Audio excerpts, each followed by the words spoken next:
So, you know, we talked about Rebound, and Rebound is the first fundamental sort of cornerstone to everything you're going to do as a drummer. It's the first cornerstone to my recommended system. So once you learn that Rebound, once you've got stick control moving, you know, you're sort of sitting there and you can do some basic half strokes, some full strokes, and you really feel like you have a grasp on it, the next step is we have to develop a little bit more of an ability to manipulate that rebound. Because, you know, let's face it, once that rebound, once that stick starts flying, I mean, like, if you don't have the tools to control it without using tension, then you really are not going to be able to play anything. So there's a very basic exercise that we can do to start developing this, and it's just a couple bars of single strokes and a couple bars of double strokes. So again, we have our sticks at our side, we're getting ready to play, we sort of bring everything up, and now we're just gonna, you know, our fulcrum's in place, everything looks good, and we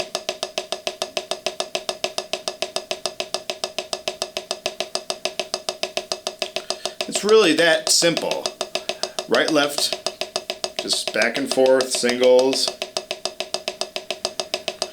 and then doubles. Now always practice with a metronome. You know, I just wanted to at least show you that example. So I'm going to sort of pull this back, really just, and again, when you're starting out, you're going to have to go very, very slow for this. So I would probably say something like maybe the quarter note equals 80, so I'm subdividing eighth notes.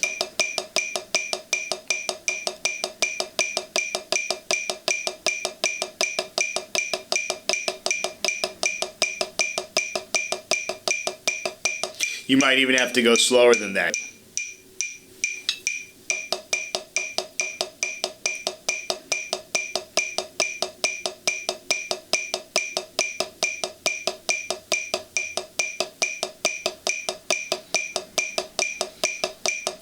You just want to really make sure that when you're doing this for those singles, your first one is just rebound, and then the second one, these doubles, the tendency is always going to be to have a double, and then the second note you're going to sort of grab onto it.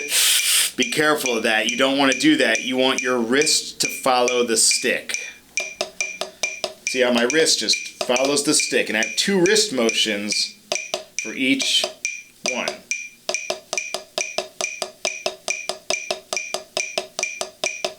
Really just nice and relaxed, all rebound. Now, one of the goals of this exercise, first and foremost, is to get that rebound. I mean, that's everything. But then, once you start to get, you know, the nuts and bolts of it moving, you can do it, you're comfortable, then you really want to try to get all the notes to sound the same.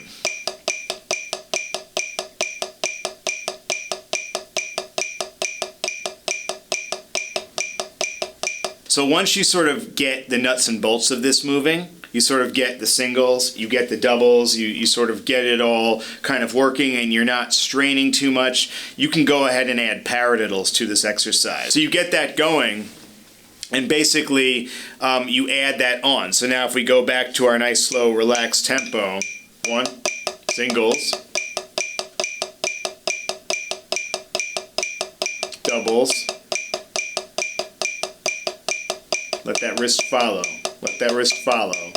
Paradiddles.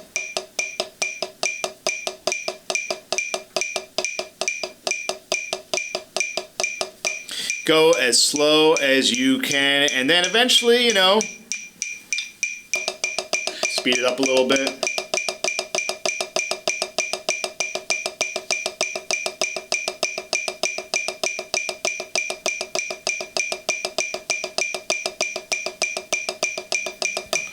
You know, I mean, there's really no limit. I mean, you know, the whole thing is to try to get it as fast and as comfortable as you can. No tension. Now, it takes a long time to do this. I can't emphasize that enough. You know, it's not something you're going to get overnight, and you might have to start out like so slow that you just don't even use the metronome really. You just sort of kind of find it. How do I get that rebound? But the whole concept here is we're building on the rebound and we're adding control into that rebound. We're able to control the energy and the grace of that rebound without sacrificing anything, without having to go like this. And and then, you know, try to bang something out. And that's always the instinct. The instinct is going to be, can I squeeze? Can I bang it out? Can I sort of, you know, obstruct, you know, because you're going to feel that way. And we slow it down in order to work on incorporating the rebound and doing it correctly.